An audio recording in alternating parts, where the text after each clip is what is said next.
Okay, welcome to the Movie Castle. I'm Cooper, and I'm not going to beat around the bush here. I don't want to make a joke about us recording in the Backrooms, okay? Oh, fuck you. Why not? I don't want to do it because everyone's doing it. Everyone's posting a picture of themselves recording in the Backrooms. You're not going to do that? I'm not going to do it. So what's the art going to look like? It's just going to be, maybe, yeah, what is it going to be then? It might be you, me, and the thing at the end of the movie. Oh, cool. We're just going to spoil the movie in the art? I don't know. I got to think about that. I hadn't really gotten to the thumbnail process of this yet. Out of spite. Yeah. Not doing it, us in the rooms. Yeah, I don't know. I just think a lot of everyone's having the same ideas right now. What's your name?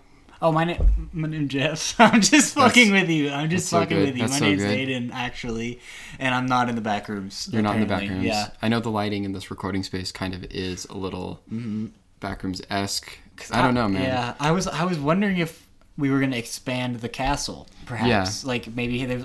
I think we should expand the castle. I think we can do. If we add it to our lore, it makes it different than others. I guess right? so, yeah. We're not just in the back rooms, but we have discovered a sliver in the stone walls of the dining room. Right. That can lead to the back rooms. I think our Backrooms is more like the Parasite basement type of thing, you know? Elaborate. Well, they find the hidden Backrooms in the movie Parasite. You know? Yeah, what's different between hidden basement and hidden backrooms in Backrooms film? Well, that's like the Backrooms in the movie Backrooms is like sentient, you know? It's like a portal. So you're saying our Backrooms is just a basement? Yeah, we just hang out. Yeah, we just hang out. No, that can't be it. That can't be it. It's not exciting at all. What did I say during the Castle Awards? That we had like a tickle room or something like that? Yes, or we what did. Was that? Well, that was for Tubi. No, that was for Tubi month. Because you watched the Tickle film. Yes, I watched the Tickle film. But we were saying that we were going to invite, like, right. Who did we say was Stellan Skarsgård? Yeah, damn, that makes a lot of sense. Yeah. Still tracks. Mm-hmm. And, like, what are some of the other installations we have in this castle? We have the Tubi Tower. We have the TV Tower. The TV Tower. So those are our two towers we have. Yeah. And we have established a giant dining room. We had talked about that before. I feel like we mentioned maybe like a skin room from Wuthering Heights. Oh, yeah, that's a good bit. Good job, us. Yeah. That's kind of what people know about. There's just so much space here that, like, it kind of is a Backrooms, but it's not the Backrooms. It's kind of like if you were to describe a castle to somebody and then ask them to make a castle. Yeah. It wouldn't get everything right. Exactly. That's why it kind of feels like we're just adding to it every episode. Mm-hmm. It's not what we're doing. It's just kind of a disjointed castle. Yeah. I mean, I frequently think of there's a scene in 1989 Batman where Michael Keaton is eating dinner with Vicky Vale. I believe that's the love interest in that film. And they're in a very large dining room. There's a very long table. And she mentions something about the room. And he says, I don't think I've been in this room before. Oh, that's Speaking awesome. about how big Wayne Manor is. And how big Batman's penis is in that movie, too. Probably. I don't think I've even... what would be the equivalent what would that line be if it was about his penis? I don't think I've ever...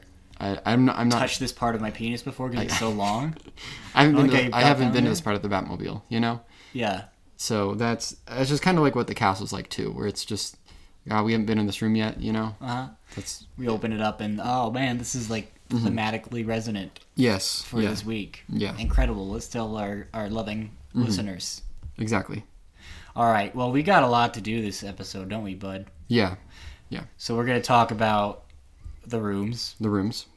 And then we'll talk about every other movie in existence afterwards. Yeah.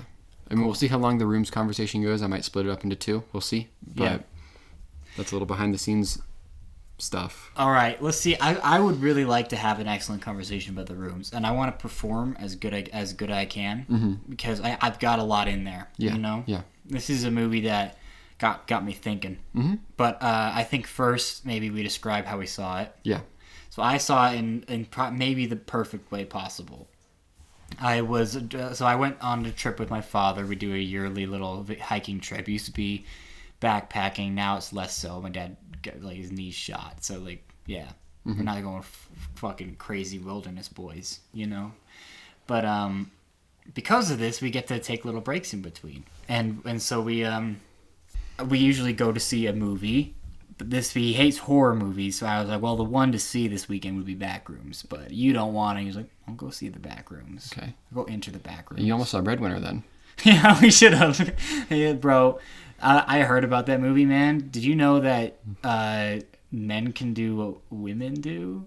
You know that thing that usually women do? Mm-hmm. What if a man did that shit? Yeah. Can you fucking imagine? That's the same commentary as like Incredibles 2. Yes, it is. You're right. I mean, it's the same fucking thing as Mr. Mom from back in the 80s or whatever. Like, another Michael Keaton reference. Yeah. Incredible. Let's see how many Keatons we can pull in here. Yeah. So we're in Twin Falls, Idaho, and that place is kind of stuck in time a little bit. It is. And then we went to this mall, this kind of like older mall, and this theater in it was actually like trapped in the 90s or like 2000s. That's so fucking cool. And I got like so many like sense memories going in. Right. Because it was like exactly the kind of movie theater I would go to. Like when I would only go to the movies like 3 or 4 times a year, and it was like I was seeing God when I was a kid. And so that was incredible, and it was bustling. It was so cool, and it was, I mean, when we got in the theater, it was pretty packed. My dad was by far the oldest person there, and I think I was the second oldest person there. Really? Yeah. Interesting. It was lousy with teens, like just having a all the night teens out. in Twin Falls. Exactly. Yeah. Coming out, but the thing was that they were split because one was going to Backrooms, the other one's going to Obsession. Right. And then I heard no, like as the movie was going. It was this crazy thing. It was a perfect experience. The theater was all like looked like the 90s too, and it wasn't like decrepit, you know. It was kind of up. It was like held up pretty well. So yeah, they've kept care of it. Yeah. Mm-hmm. And then immediately after, like directed by Kane Parsons, shows up. Dude stands up. Yo, that shit was ass. That's crazy. And then afterwards, I explained to my dad what creepypastas were for like an hour. That's great. That'd be a great thing to do in the car ride home. You know, from like Twin Falls to here, where you and I live. Exactly. All right, that's awesome. That sounds great. Thank you, man. It's a beautiful experience. I'm a little jealous of you. I saw it just at one of our local theaters, obviously, because I didn't go out of town. And this, I think, was one of the single worst theater going experiences I've had in my life. Oh, fuck. The opposites not to like get ahead of ourselves, but I do love this movie a lot. And I'm very lucky that my theater going experience did not like taint how I view this movie. But yeah, I mean, I think there's been a lot of conversation around people talking through the movie or having their phones out, and I experienced all of that pretty much. Mostly full theater. I don't think it was super young. There were definitely a lot of people, like, I think I was the same age as everyone else there, and a couple people a little older than me and all that. But there was a guy, 2 dudes next to me. One was a father and one was his child. That's what it's called. That's the word. Oh, yeah. That's what and they were like on their phones pretty often. The younger person at least had the decency to have their brightness down and be a little more subtle about it. The father, though, was like, you know, the screen was up. The screen was Jesus. on. Yeah. At one point he fell asleep and snored. That was a little annoying. But there was just a lot of like talking and throughout the movie, from groups in front of me, groups to the side of me, groups behind me. I've sent you a voice memo about the dude with the propeller hat that cheered during the Scary Movie trailer. Yeah. That was an incredible thing to get. Yeah. But no, I mean, there were people that were just like shaking their M&M boxes that they had. And then I think a group of teens came a little late, or people in their early 20s, whatever. I can't tell. And like, they were walking through the theater and they tripped and spilled their popcorn, like I think intentionally. So there was just a lot of some fuckers in your. I know, yeah. There's just a lot of chaos, a lot of people that I've probably seen at the In and Out in town a couple times, you know. And I'd like to see this movie again under, I don't know, maybe when the hype's died down in like a month, you know. Yeah, and I get you. Maybe I can just vibe out in the theater alone or whatever. Well, that speaks to the power of the film. Exactly. Because this is such a vibe movie. Getting taken out of that, like the hypnotic like scenes is like such a bummer. So that's cool that it cut through, you know what I mean? How do you even want to talk about it? This is a lot of movie to me, and a lot of things that I feel like this represents. And I agree with you. So where are we going to start? Well, I guess we can start with just like our relation to what the Backrooms is and Luminal Space as a whole, and maybe if you've seen the series before or anything like that. Sure, yeah. Backrooms has always been around, and I was never like a creepypasta person. I was really scared as a kid, and I kind of didn't like the idea that this stuff was kind of running around. But as I've gotten older, I find that it's like a really fascinating part of our history as like Gen Z folk. and younger, I guess. Younger They're still millennials. kicking, right? Yeah. Like, is it still like is it Gen A or whatever, Gen Alpha? Is I mean, it I don't still know. Going with like I don't youths? know if I'm not really sure. I'm not really sure where creepypastas become are at. something different. Yeah, you know. I mean, internet horror still exists, but I'm not sure Yeah. in what capacity and if the phrase creepypasta means as much as it does to somebody who was born in 2001. You know? Yeah, exactly. But yeah, I knew what the Backrooms were. It's such a like crazy slice of the internet that like that image just kind of was so like powerful to people that it created this whole like different kinds of mythologies. Yeah. And I really like thinking of it as myths and stuff like that. Like anyone can make a Backrooms movie just as much as anyone can make a Backrooms game on Steam or whatever, which they have many. So I find it very interesting, and especially because I found like Jane Schonbrun's so interested in this stuff too. Yeah. Like that is what we're all going to the World's Fair is about, is that kind of descent into like a rabbit hole at a young age on the internet. And that's what I find interesting about that movie. And I Saw the TV Glow is that sort of stuff, and probably Kent Miasma later this summer. Absolutely, and like I Saw the TV Glow is similarly like dealing with nostalgia in a way that like this movie is certainly. But and I find that I really want to talk about what that could mean. But yeah, what's your relationship with the Backrooms? Well, I guess I'll go back further. Creepypastas, I was definitely in on that. Maybe not reading it, but watching a lot of like YouTube videos. I remember I had a lot of access to the internet around age 9 or 10. I got a little like, not an iPod, but something similar. It was like a Samsung thing, and I would spend a lot of time like not super late at night, but you know, when I should be in bed or whatever, like listening to it, and that shit would freak me out. And that's like, I don't know, that's probably like the scariest stuff media-wise that I've consumed is creepypasta things. Like I don't really find horror movies scary, but like internet horror stuff, that does get under my skin. Yeah, why is that? I mean, I was just impressionable. I'm Right, sure I if I had seen horror movies maybe when I was 9, I would feel differently about horror movies. I just think they're cool, you know? Gotcha. But I don't find horror movies scary. But internet horror, that would bother me and that would freak me out. But it was like crack for me to be like, if you look at this picture, it'll kill you type of thing, you know? And there'd be like a creepypasta about that sort of stuff. Or I was really interested in like Slenderman because that was like blowing up in 2012 and all that.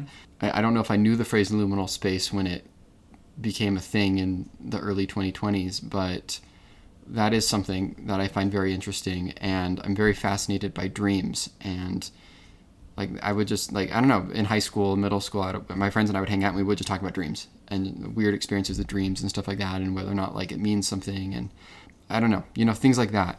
And then liminal space came around, and I think that's very related to dreams and that sort of stuff. And so I don't know if I find it scary, but it sometimes makes me anxious, and it evokes a feeling in me that I don't think other things do. Yeah. And so I've been very interested in that entire, I don't know, concept world, whatever you want to call it. The Backroom series, I followed pretty heavily in like 2022 to maybe the first half of 2024, and I haven't really thought about it much since. I mean, I don't know if that's the right way of saying it, but I stopped like watching the series, you know. But you know, I was there pretty early on with that, and the image, the infamous hallway or whatever.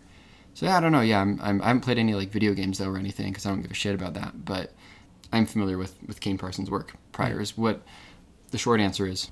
So you were familiar with it through Kane Parsons and not like any of the other kind of... I think I saw the image before Kane Parsons' short film went viral in 2022, I believe. Like, yeah, the series, though, I've been following since it came out, pretty much. Yeah, I found it very interesting what people are bringing to the Backrooms, because this has become, like, I mean, you could talk about its box office a little bit, maybe near the end, but, like, this is a movie that is become a phenomenon, but it won't hold as well as Obsession. I mean, you never know, but it seems to be a lot more controversial, and a lot of people are bringing different things that they want out of a Backrooms movie to this. Right. And a lot of people are interested in the lore of it and the intricacies of all that. And some people are just like, I like this image, I like this vibe, it speaks to something. And what that is, we could talk about too. This movie seems to kind of be uninterested in the lore bit, like for it to like a pretty large extent. And seems like it's trying to appeal to people like us, like trying to maybe look at the Backrooms and have like Kane Parsons maybe is looking inwards and being like, why is this interesting to me? Why have I devoted so much time to this? And making like a grand statement or a really like smart kind of observation about why. Yeah. Is more interested in that. And it being like, it feels like it's really excited to be a movie in a way that isn't like, I mean, it's nowhere close to this, but like the Five Nights at Freddy's thing, which is another thing that's come from the internet that has a lot of lore. A lot of fan theories, a lot of like spin-offs and things like that. And I think there are some people that were looking for that. Mm-hmm. And so I don't know if it could have been fully like beloved by everybody, like if they do one thing or another, you know? It seemed like they had to choose a thing, but this is such a like broad and like unwieldy subject matter and like IP that it seems like it would be impossible to adapt to please everybody. Yeah. So then he just decided to make like a good ass movie. Yeah, it's very contained. Yeah. Yeah. Okay, before we continue, I want to ask what your dad thought of the movie because I don't think I saw like a Letterboxd rating from him. I think he was kind of like befuddled. Mm-hmm. He didn't know anything about any of this. You know, he loves Renata Reinsva now because he saw sentimental value and it's just like my love, you know. But besides that, like, there's no connection to this at all. He's just like, my son says this one's gonna make a ruckus. He doesn't talk like that. Yeah, he doesn't talk like that. But yeah, and I think he liked it a lot more like when I started describing what I like about it. Mm-hmm. And a lot more when his good friend Sean Fennessy described what he liked about it, like when we listened to that on the way back. Mm-hmm. So now I think he's like, yeah, I liked it. But I think it was a 3 stars, I don't know what the fuck this was kind of a thing coming out of it. Interesting. All right. Which I think is like what a lot of people's review has been. People that aren't like super involved with the lore of it. Yeah. I mean, I don't really want to get into the discourse too much because it's been pretty exhausting the past like...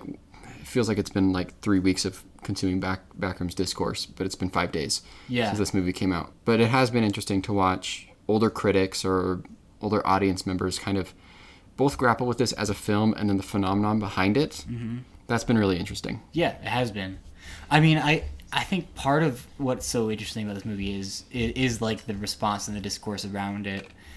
And like this movie that has, if not like beaten, has like matched Star Wars's like Mandalorian and Chris's box office, is like a surrealist horror. Yeah, that's insane to me. Mm-hmm. That's insane that has become like an IP that's bankable. Is something that's just like a liminal idea. Yeah, a feeling. Mm-hmm. That's really exciting to me. Like as a thing that's doing like so well. That means that that's always been my argument for horror is that people are more game to deal with like more like hard to pin down emotions and like story structures and things like that. Mm-hmm. But this is a whole nother level. Like this is a pretty like unique structure and feeling that I feel like most people would brush off, would have. That now is like what people are going to be basing like decisions off of when they're greenlighting things. Is this a surrealist horror? It's so incredible to me. I wouldn't never have seen it coming. I would have seen this movie doing like pretty well, but never like this. I don't have a recorded record of this either in writing or on this show, but I have always felt that this movie was going to do what it's doing right now. Really? Yes. Like do Mandalorian and Chris numbers? Yeah. I have been saying that this would probably be the top grossing A24 movie. Like, well, it's at 5 right now. It's at 5 right now. I mean, it's going to be number 1. Yeah. There's no doubt. I mean, I've predicted like this is what I've been thinking. I might have gone with you with that, but I would have been like, it might just eke out. What Marty Supreme, is that the number 1 right now? Yeah, and it's at like 191 million. Yeah, I would be like maybe just barely gets to there, you know, based off of the strength of the IP, but this is different. Yeah. And I wonder how strong it drops. Yeah, we'll see, because it didn't have... Its Friday was the largest number for its money, and then Saturday went down, which isn't... It's not normally like that. Saturday's normally higher than Friday for box office. So, yeah, it'll be interesting to see if it completely doesn't do as well like next weekend. And I mean, I was like last week being like... it's really impressive what Obsession has done. It's crazy that it went up, but I'm like, went up again. But yeah, that's what I was saying. It's just like, I contributed. But it'll go down next week because Obsession. I mean, because Backrooms, you know, like that's the same kind of audience. But no, that's so crazy went up. I guess. I mean, my Obsession screening that I went to, I saw it again.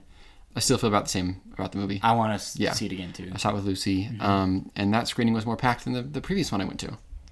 I mean, granted, so it was a nighttime screening that I went to the second time around, but you know, lots and lots of people. All right, I have a question for you, sir. Which one is more exciting to you as like future of cinema kind of a thing? Like exciting. Oh, Backrooms. I think it's Obsession. I'm so much more of a Backrooms kid, but Backrooms does feel like IP in a way where like I could definitely see this being more of a fluke, and I think Obsession like speaks to something like pretty exciting about audiences. Yeah. That I am really like. I'm not super excited for like Curry Barker's career, like especially compared to Kane Parsons, who I think it could be like this could be like one of the dudes. You know. The fact that movie did what it did and is exciting people to this and like that will be like something that people take better lessons from going forward compared to Backrooms. I can see people taking wrong lessons from and being, but I think they're both so exciting. Yeah. I mean, that was my Letterboxd review for Backrooms. It was just like, this is an exciting time. That was the entire sentence. And I'm both talking about the movie itself and like everything surrounding the movie, you know? Yeah. Like it is just incredible. Like just thinking about like going into this year or going into this like last month being like there's going to be not like Barbenheimer level phenomenon with 2 relatively original horror films.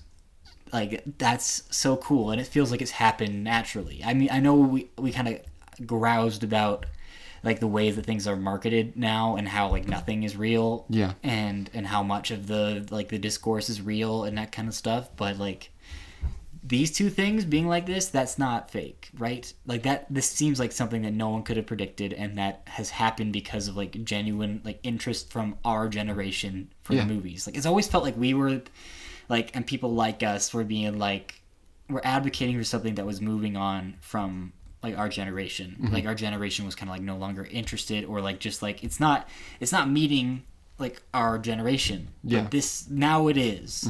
Now this is something that like is exciting people to go to the movies again in a way that's not about Barbie, and it's not about Top Gun, you know.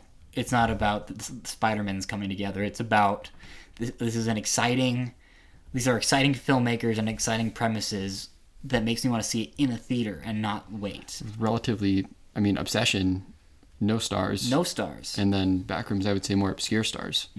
So for sure, people are not clocking in to see Renata Reinsve, except for you and I. Chiwetel. Yeah, exactly. I mean, but the thing is, I'm clocking in to see Mark Duplass because he's my friend and I've met him. Yeah, exactly. So, you know, he's one of my guys. You know, but they do so much for the movie. Yeah, like the amount that they put into this movie, like it elevates it so much. It's so awesome. So do you want to talk about the movie now? Yeah, or? we can talk about the movie. I think we just did like 30 minutes of like preamble. That was cool. Yeah, I mean, I love it. It is good to mark this down like in time. You know, be like, we were here. Like this is a lovely thing we get to see. Yeah, I mean this reminds me of a lot of like, I mean the movie's very similar to Blair Witch, but like I always hear about the hype of Blair Witch coming out of Sundance and that stuff, and I'm always so jealous. I mean I don't love Blair Witch, but I'm so jealous of like everyone that got to be there for that. Yeah. And all the sort of film movements. It's not to say that I haven't seen, you know, changes in film since getting into it and sort of being a part of something, but this does feel like this is our thing. Yeah. Yeah. And even going back to that, like it was Blair Witch and then it was Sixth Sense, like within a month, you know, like it's not too far off for something like that. Yeah, and you're right. There are so many moments in history like where you're just like, damn, they had it so good. Yeah. We're having it pretty good. Yeah. It's pretty awesome to see. It's making me very happy. All right, let's talk about this movie, man. All right, so Backrooms, directed by Kane Pixels, legal name. Yeah.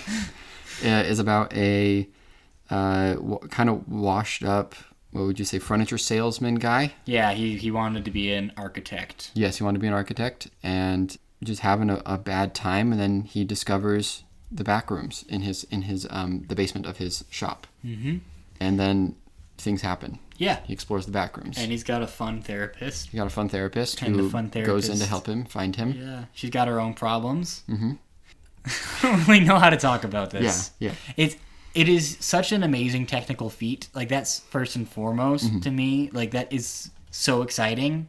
And the fact that it has a backbone of, like, really earnest and like, emotional characterization and moments and things like that, I think is so smart. I think that his choice to read into the Backrooms and be like, this represents something in our generation that is like a longing for a time that we never have had. Exactly. And get an obsession with like this kind of old media. Yeah. And these things that we like maybe we touched a little bit like in the 2000s or whatever. Exactly. Thank you. Yeah. Yes. I mean, I'm seeing all these, again, as I mentioned, the older critics and older people that we consume content from sort of grappling with why is this set in 1990? And to me, it makes perfect sense. Yes, this is a guy who never saw 1990 making a movie in about the 1990s starring 40-year-olds going through like mental crisis. I think that's so interesting for a 20-year-old to do. Yes. And I mean, I said a lot of the stuff I write is not set now. Most of my stuff that I write is set in like 2007, you know? Yeah. Which isn't 1990, but like, it's the same idea. I get where he's coming from completely. There's a thing online where people will post an image of Christmas in the 2000s or school in the 2000s, and this is something that maybe not you and I, because I mean we were born in the early 2000s, but like if you're born in like 1998, you probably have a better memory of this than you and I do. Yeah. But just like it's like glimpses of the past, and it seems better than it does now, you know? Yes. Yeah. And I think that's so. I asked my dad about this. I was like, do you ever have like pain from nostalgia? Do you yearn from the 60s? Do you yearn from the You know? Yeah, exactly. Yeah. He's a little younger than that. I know he's a little younger than that, but I yearn for the 90s. And I get what you mean. I get what you mean. You know? Yes. Yeah. Yeah. Yeah. And I wonder if our generation is so obsessed with nostalgia and because like usually when you grow up you kind of forget about that stuff. Yeah. And then we have grown up in a place of the internet where like-minded people can be like with that impulse being like, remember when we played Super Mario Brothers on the Wii or whatever? In 2008, and then everyone else is like, fuck. And it keeps us there. It Yes. keeps us there, you know? Like that is a relationship to nostalgia that no other generation has had. Yeah. And to the point where it is kind of like hurting people. And I think that is like a huge reason why the Backrooms is like, it means anything to people. Yeah. You know? Yeah. I mean, the Backrooms is like a cool horror concept of like, look at these like creepy hallways, you know? Yes. But Liminal Space is like, look at this library from 1995, you know? It's touching things like how you felt as a kid, like walking in an unknown spot and being like, this does not feel real. What is this kind of a thing? You know? Like it's pressing little buttons in the same way that I love how I Saw TV Glow does. Yes. Like strange little memories that you've forgotten and now are being forced to reckon with and is being like weaponized, you know? Exactly. Like when they go into the Christmas room, like that's some of the most like potent shit to me. Like it's an incredible climax to this like awesome sequence, but it's also just like the distillation of what makes it scary. Like, you know, there's something to that. It's so cool. So not only is it like touching at this like nostalgia or whatever, it's making that like the whole thematic thing of it is this idea of going over something over and over again in your head until it's abstracted. And then like putting blame onto other things that aren't yourself, like that stuff all makes so much sense to me as what the emotional spine of a Backrooms movie is being like, is that thing you do where you think about something in your past over and over and over again until it's not nonsense and you're just doing it to like hurt yourself at this point. And then the great thing the movie suggests is like maybe you like it, you know? Yeah. I mean I feel that way a lot, and I feel like. Do you agree with me that seems like the smartest way you could like tie down a movie like this? And it feels so introspective and wise coming from like a 20-year-old to be like, this is like part of the juice of why I'm interested in all this. Yeah. You know? Yeah. I mean, he's so smart. Like listening to him talk, there's a reason he's there. There's a reason he's there. Yeah. You know? And the goofy shit in it is so endearing to me. And like some of the stuff that feels a little off, coming from like his 40-year-old characters that he's written, part of the juice for me is just this guy like trying to go through, like he's like having these profound realizations to him at that time. I don't know if that made any sense, but I love it so much. I love how earnest it is. It feels like he's reckoning with all that stuff in real time, and then that's paired with this like incredible achievement in craft that like I don't think I've ever seen anything like it, and I can't think of anything that would be like it. I mean, there's like Playtime. You know about Playtime, the French movie? Yeah, something like right. that, where that's like completely constructed cities and like sets that are like very elaborate and stuff like that. I mean, that's a little different because that's like, you know, an artsy French movie, but something like that, you know? Yeah, and that's a pretty good comp. Yeah. I just don't know how he did a lot of this stuff. I mean, I know that he designed all this stuff in Blender and then had like really incredible like craftsmen like bringing it to life, which must have been like an insane feeling. Yeah. You know, as a director. But like filming that so it all looks so seamless, especially the scenes that are just in like the one big like set piece with the camcorder. Yeah. Like I don't know how they did that.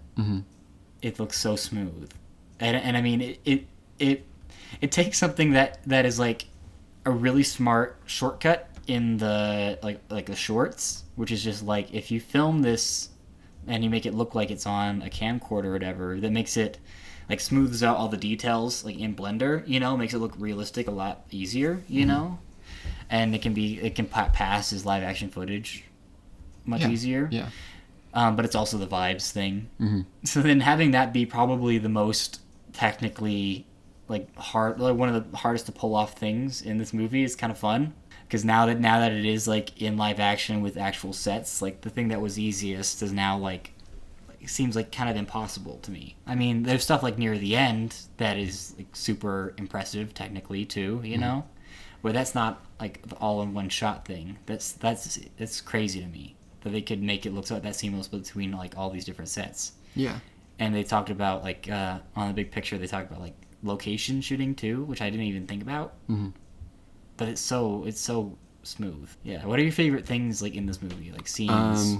We'll go into a spoiler territory if we haven't already spoiled it, I guess. Yeah. I don't think we have. I don't think so either. Not really. Yeah, the entire camcorder sequence with the two people that work at the store. That's great. I love the pirate. Yeah. Love the pirate. I think those are like probably my two favorite sequences in the movie, I think. I mean, they're the showstoppers. Like that's the stuff with the rope is so smart, and then the like pulling the couch to block it, like all that stuff is rocks. Finding like the layer down there with all of his clothes is so cool. Oh, yeah, that's crazy. That's fucking freaky. The Christmas tree's freaky. The there's a point when he goes down the tunnel thing, the slide or whatever. The guy in the crop top. Yeah. And he sees it looks like a head's popping out, but it's just a cardboard cutout from earlier in the movie. That's horrifying, man. Yeah. That's some creepy shit right there. It's really cool. I was kind of hoping that we were going to get into a groove of like 10-15 minutes of him just kind of like mapping out the spot, you know? They kind of skip that a little bit. Yeah, I was looking forward to that. Kind of like the process of that, because I just love being in that place. I do too. I could 9 hours of being in the Backrooms, and exploring just mapping it out and stuff like that, and being like because I thought that it was going to be a lot of the Die Hard thing where he passes the naked woman or whatever, and then the next time he runs by, he's like, oh, there's that, you know, the poster, not an actual naked woman in Die Hard, but you know what I'm talking about? Yeah. And it's just such a smart way of being like getting you in the character's head and being like, well, there's that spot and there's that spot. Like the stop sign is so smart, and things like that where it's just like figuring out the layout of it alongside Chiwetel is so fun. And I did kind of want more of that, but this movie's got a lot on its plate, and it has this like device that it does where it switches main characters. Yeah. I see a lot of people like that's where it loses them. They're like the momentum was building and then it just bop, and it does, like it is like by design stopping any momentum and restarting, which is so crazy to do, especially for a horror movie, and something that's like so like thick and dense in vibes to do that. It seems like it could be catastrophic, you know? Yeah. But that's just leading into the dinner scene, which I think is incredible. I think if you don't like this movie, that's a big reason why you don't. It's got kind of a Wachowski-y type of like earnest to camera talking about emotions kind of a feeling. Yeah. So many horror movies are about therapy or like are about trauma and that kind of stuff. This one feels like the only thing that is being like feels inquisitive and excited about that, and not like looking down their nose. Like, it feels like this movie doesn't have the answers in ways that a lot of other horror movies that are about trauma like want to have the answers, in a way that I found like charming instead of annoying. And just sitting down and having that kind of a conversation while you're reckoning with whatever the hell's going on with all the people there, the little cake boys. Yeah. I that just is my shit. It kind of reminded me of Prometheus in a way, where there's so many ideas in Prometheus that I love, but it's got a lot of goofy shit in it, a lot of like kind of haphazard exposition or like things in its construction, but I don't care at all. Like, right. I love it all, and I love, and I think, and it adds to it for me. Like, I think this is a better movie than Prometheus is in a lot of ways, but I felt some of that, and that's just my shit. I love it so much. I love like super earnest like science fiction like this, that are trying to grapple with like big ideas. Yeah, I think the dinner scene. I mean, it doesn't like lose me, but I don't love her performance during that scene. Yeah, I can hear her accents coming out when she's yelling a little bit, and it like, I don't know. I was bumping on that. Yeah, I don't love her performance in this movie always. She's got a much less interesting character. She's got much more of a traditional trauma horror movie star kind of thing going on. Yeah. And the stuff with the handprint, they run that into the ground so much. Yeah. But that was another thing that I was just like, I find that endearing. If you're not like grooving with the movie, that's so annoying. Yeah. Like her literally beating him with it. But for some reason, like plopping like a regular ass horror movie like character in there into this like bizarro like construction was felt kind of exciting and interesting to me in ways that like I am so like burnt out on those kinds of characters, but like recontextualizing it like this kind of it didn't matter to me that much. Yeah. And I mean, but Chiwetel Ejiofor is like killing it in this movie. He's so much fun, and he's playing the. Maybe that's what's up.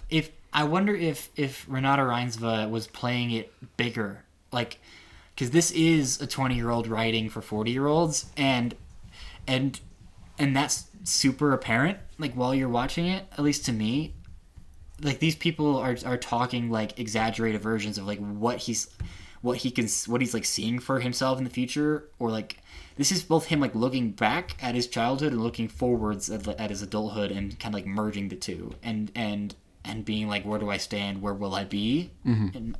And so Chiwetel is playing it in a really like exaggerated, kind of silly, fun, while also being like pretty scary way that Renata doesn't get to do. Renata just has to be kind of like stationary, and she gets the not as fun arc of like. Maybe moving on from her stuff, or maybe not, because she's got that. That's the last image of the movie is her in the back rooms. Yeah, her face all caked up. I have something awful to tell you though. Yeah, go ahead. I had to pee really, really bad during this movie. Okay, tell me when. And I Me too, actually. I thought that there would be more movie after she got picked up by Duplass. And I was like, I knew it was coming to an end. Yeah. But I was like, there's no way this is the last scene.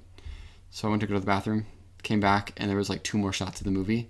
So I missed the last conversation. Part of the reason I need to see this movie again. Yeah. Though, I mean, I haven't heard like great things about the final scene of the movie. That seems to be a lot of people's like, this is the YouTube lore stuff, kind of. A little bit. I mean, it kind of spits in the face of that a little bit, of just being like, him being kind of like, you want to know?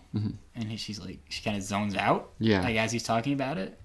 But I mean, he's a nice presence to have in it, but it is like, it doesn't have the like what I love in the movie about the movie in there that much. But then did you see the image of her? Yeah. No, I saw the final couple shots of the movie. Looking like the George Romero movie with the amusement park. Do you think this works better as a TV show? Because like parts of me do want this to be. This is like Weapons, where I'm like I want this to be a TV show, but I also don't think it's as good if it's a TV show. You want Weapons to be a TV show? Well, I said that I wanted more time with like all of it. Yeah. You know, and I was like, you could easily do an episode per character. I see what you're saying. You know, yeah, and have it come to some crazy conclusion. That's kind of how I was like, Weapons could work like that, but also wouldn't be as novel. Because part of what's novel about Weapons is the structure. So. Yes. I think I would like this to be a television show.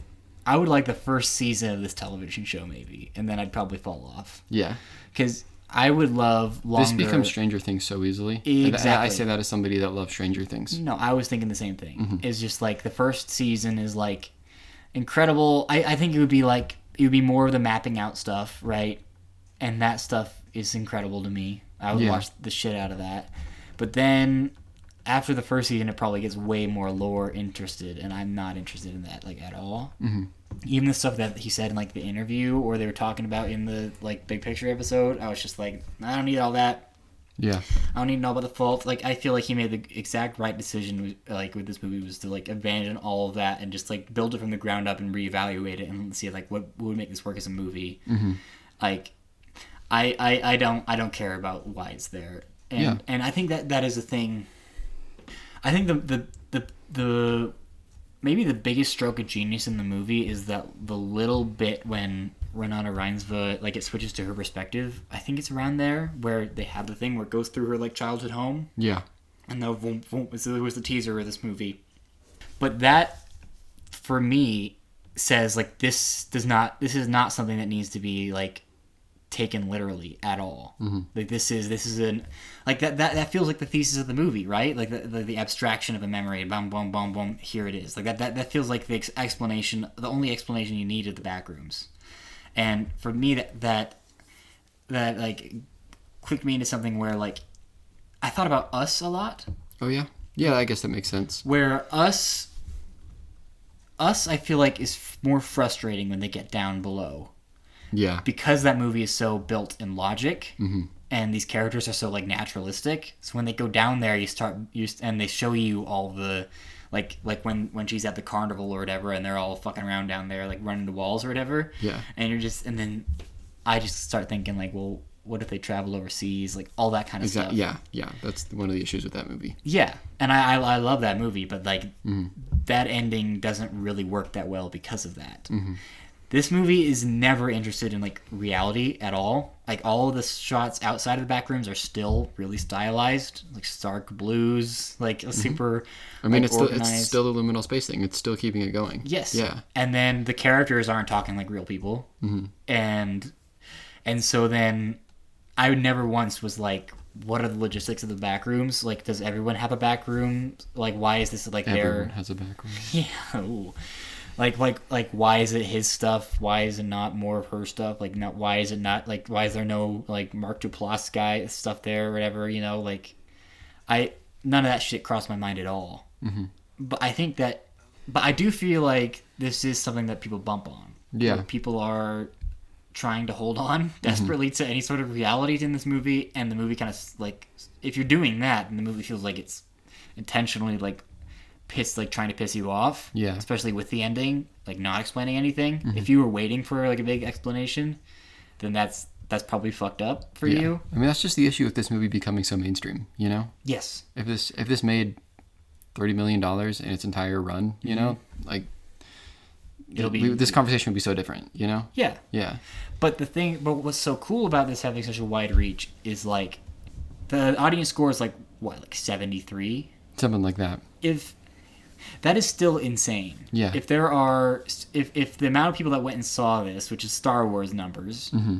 if 73% of them are, like, turned on to this kind of horror, I mean, 73 is not bad. That is an incredible amount mm-hmm. of new people that are loving this kind of, like, abstract type of art, you know? Yeah. And that's just adding more to our army.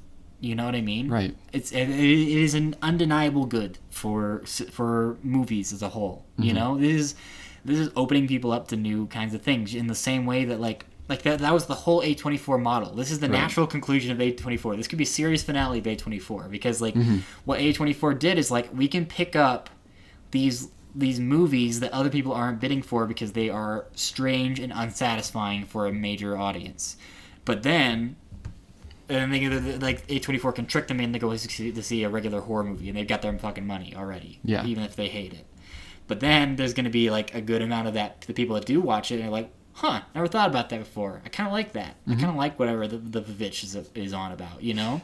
As they keep doing that shit, more and more people join the army and are like, I like weirder, heady kind of horror. And then that market gets bigger and bigger, and then A24 gets bigger and bigger. And more people buy the unicorn horn from Death of a Unicorn off their website for $80. Exactly, man. Yeah. And then now we've gotten to the Backrooms, and then now they have fully, like, they have converted the multiplexes in a freako haven, you know? I mean, people aren't really going to this for A24 branding, which I think like gives more validity to what I'm saying because this is a massive gateway for so many people. Yeah. And I think that's pretty cool. And even the people that are turned off by this movie, like I think it'll still stick in the noggin, you know, like, at least a little bit. There's nothing like it. Yeah. And I wonder what the cutoff is for how surreal an audience will go. Mm-hmm. If you re-release Skin and Rink in theaters, right. Or if hypothetically it came out after Backrooms, yeah, it still doesn't do mega business. No, I mean that movie is. There's no characters in that movie. It's a deeply inaccessible movie. Yeah, it's deeply inaccessible. But I wonder if it would have the same reputation that it did back then. And that's a good point. It has only kind of grown, I think, in reputation. Like it started pretty high when it like premiered and everyone like stole it or whatever, and then when it actually came out in theaters, everyone was like, "What the fuck is this nonsense?" And then the hype has grown. Yeah. I think the hype will only grow further now that people are like, "Well, what's next?" Like if they're really interested in Backrooms, like there's not a lot of other movies you can go to, you know. Like what are other like liminal movies? Like Inland Empire. Lynch's Inland Empire. Yeah.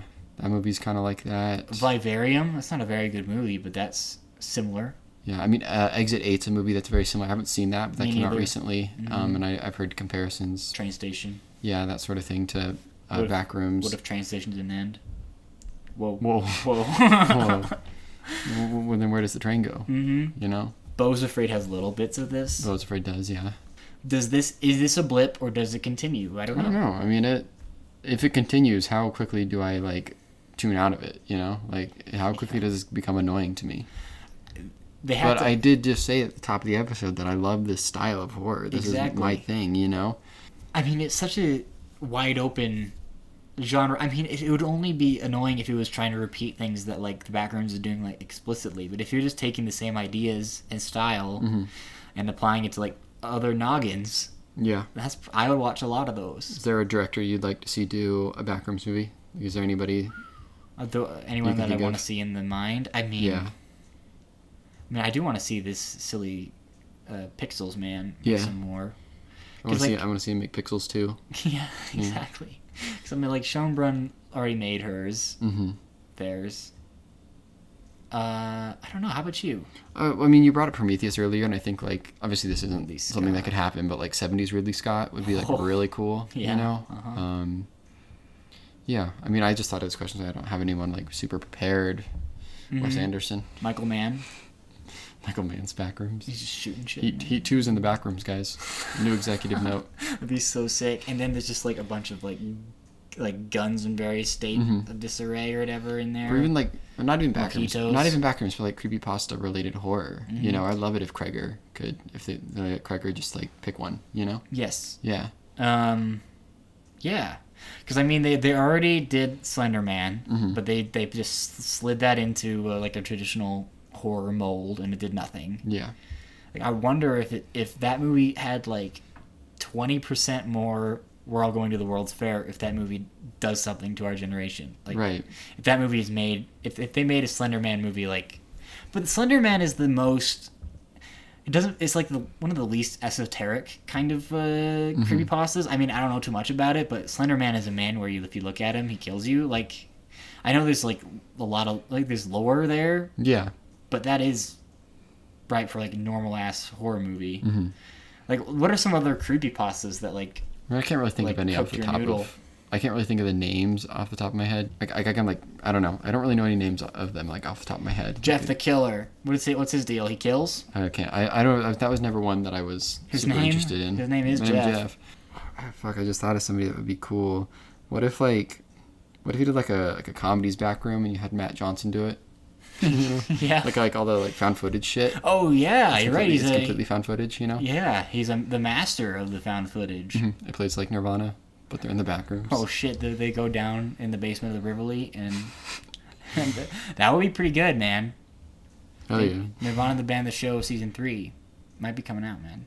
All right, we'll see. That's cool. I think it's already filmed. I think they wanted to film season 4. We'll see, man. They won Best Original Song at the Canadian Film Awards for the song, for the alphabet song. Of course. Not enough boobs in this movie. Yeah, you wish more boobs, more guts. Well, you asked me how gnarly this movie was. Yes, I did. And yeah, were you thinking that or were you asking for your dad? I was asking for my dad. Okay. Because my dad doesn't like gore and shit like that. Mm-hmm. And I looked up on like the Common Sense Media, like Paris Guide or whatever, and they were like, a dude gets a chunk taken out of him, and this is they get stabbed to the back of the neck and shit. I was like, what the hell? And that's what I texted you, and then you said it was chill, and I was like, all right, man, maybe it's Having in the Darkness or whatever. I don't know. I think it's pretty chill. But it's Cake Boys. Yeah, it was Cake Boys all along. So yeah, it was like it wasn't objectionable for my father. He gets bit by the pirate. That's about the extent of the gore. He gets chomped, bro. Yeah, chomped. Mm-hmm. I love that. I love that it's like this representation of him and his like abstraction of himself or whatever. The only time that he like actually goes in to bite him is like when he's admitting the like fault, when he's like, yeah, you're right, it was me, like that, I'm doing all these excuses, like I'm wired different, that's pretty silly. No one says wired. Like wired is a pretty recent term, like therapy speak as term, but it's whatever. Yeah. And and blaming it on the brain, and then Renata's just like, you are your brain, you silly guy. And he's like, yeah, maybe you're a little right. Maybe I need some sort of accountability. Then chomp. Yeah. Love that. I mean, I don't think, like, going back to the 90s, this being set in 1990, is it 1990 or is it just, like, any year? 1990, yeah, okay. They have it in the like, camera. Aside from, like, the cars, like, this doesn't feel that 1990 to me. Like, this does feel, like, and I guess the camcorder, too, but, like a lot of this could be contemporary, Yeah. Like, it feels... We do have failing furniture shops still that do have bad commercials. You just have to find the right channels. Mm-hmm. I don't know. Yeah, you know what I mean? Yeah, the failing, like, it would almost be like it'd be more like the failing furniture stores feel more something of the 2000s, like as a remnant of the 90s and the 80s and stuff like that. Yeah, like, and it does just feel like someone that never seen the 90s making a movie about the 90s, mm-hmm. and I don't say that in a way of like he's being flippant or like careless with it, like it feels like part of the style of it.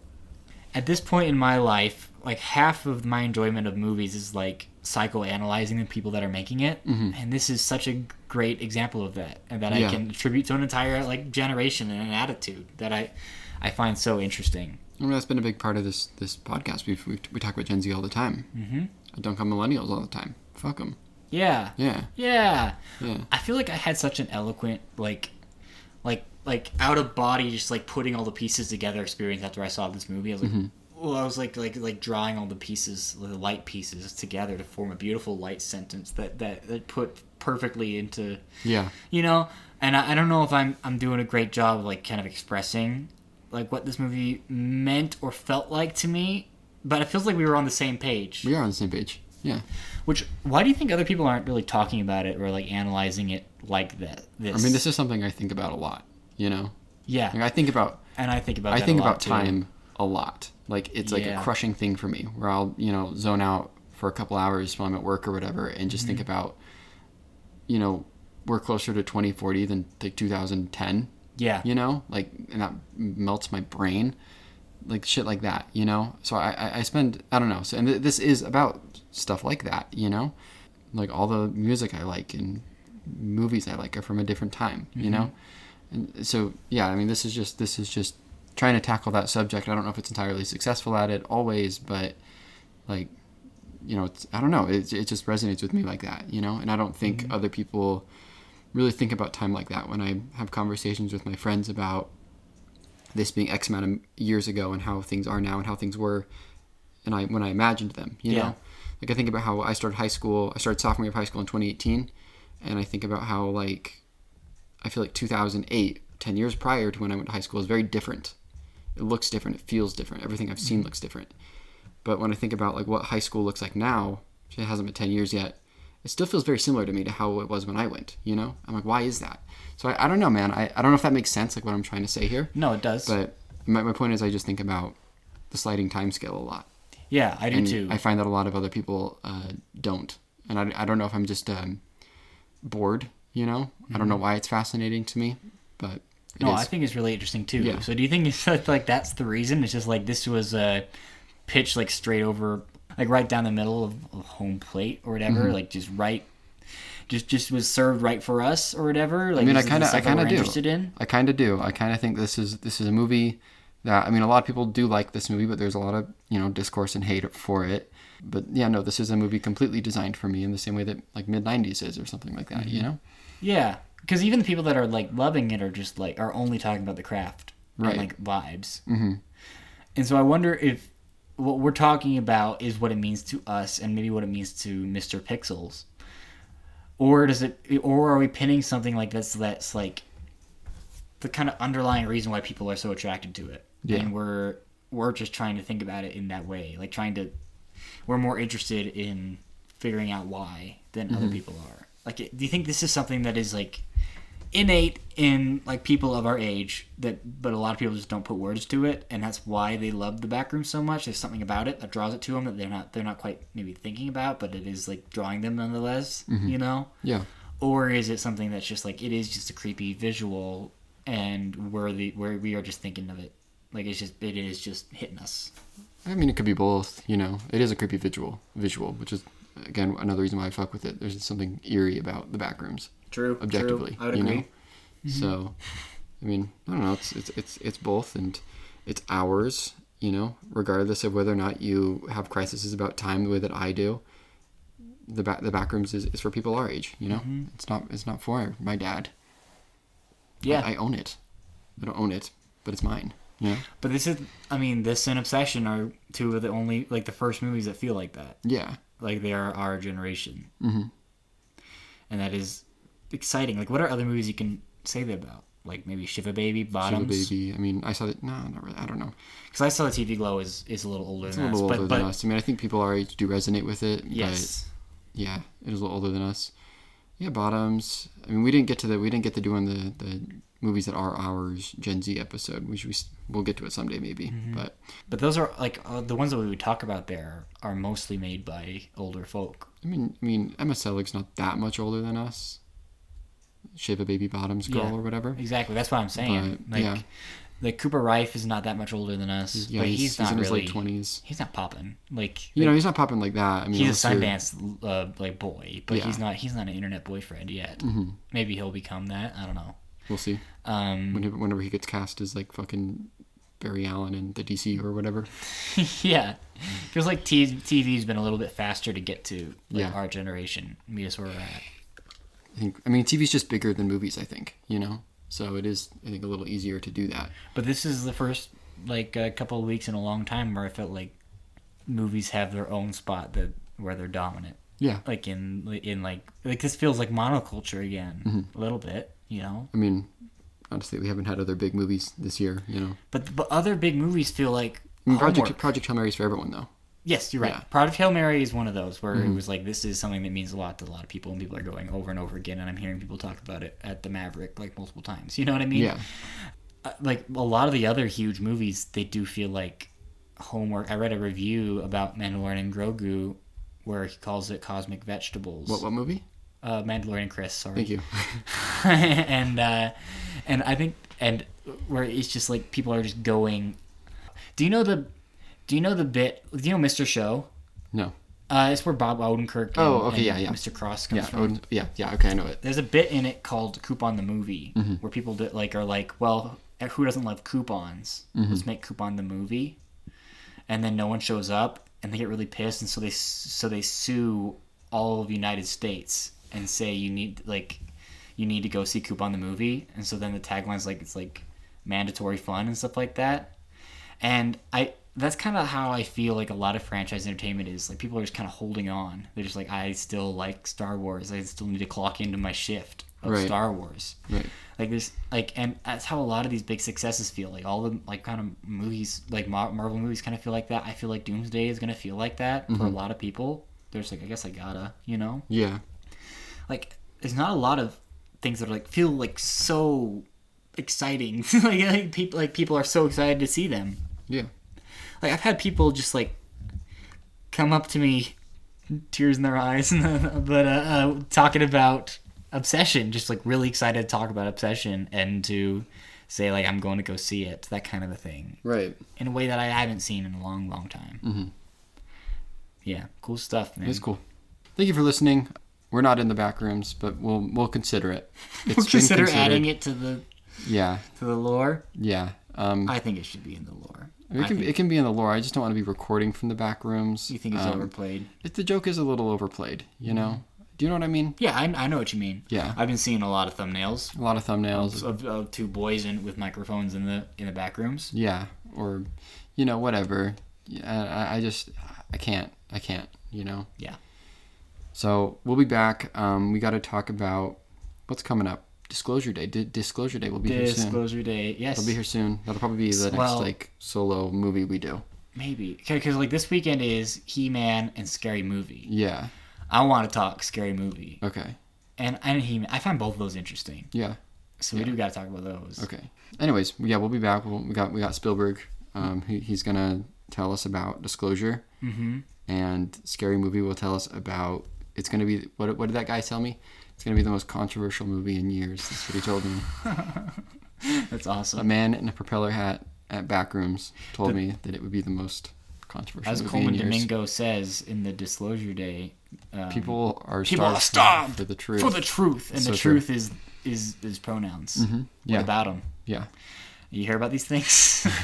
Crazy, bro. Yeah, he/him from He-Man. Mm-hmm. Masters of the Universe. Dude, have you been hearing about that movie? A little bit. I've heard it's woke. Yeah? I've heard it's woke as fuck. I've heard it's going for like Barbie tones. Is Skeletor gay or something? Like what's that? No. I think it's all I'm hearing is woke. That's fascinating to me. All right. That's like not the vibe I was getting from any, but like it is about like social change and shit like that. People are like, its biggest influences are Guardians of the Galaxy and Barbie, is what I've been hearing. Interesting. I mean, I can see that, I guess. Yeah. Yeah, so I mean, his name's He-Man, Like, I could see them being like, maybe we need to subvert this. Yeah. For the modern age. This movie is about something. But this is so, because it's like, it's pitching it right down the middle to old heads. Yeah. Now, the only people that give a shit about it are people born in 1972 who got to play with a little castle. Not the movie castle, but a different castle. Yeah. They wish they had a place in the movie castle. A half-naked man. That's what he is. And Jared Leto's Skeletor. Yeah. Like, I feel like that would be interesting and maybe even like revelatory if it came out like in the middle of the 2010s or whatever, when this stuff like maybe would have like popped a little more, or like the 2000s, yeah, where like people give a shit about a He-Man movie and then they're like, whoa, we actually have some ideas. Mm-hmm. But now when this is feeling like it's the only demographic is going for, or like 40 somethings, yeah, this might be interesting. Yeah, that's all I'm saying. I think this is gonna be fascinating to talk about, Mr. Masters of the Universe, and Scary Movie is also very fascinating to talk about. Have you seen any of those? I've seen the fifth one because Simon Rex is in it. Oh shit, that'll be good. We'll bring because I've only seen the first one. You've only seen the fifth one. Yeah. We'll combine our knowledge together. Yeah. To not attack. Come in with an open mind, even. The Wayans brothers, is that their names? Yeah. Yeah. The Wayans. Mm-hmm. Okay. All right. Well, thank you. We'll be back. All right. Have a nice night. Bye-bye.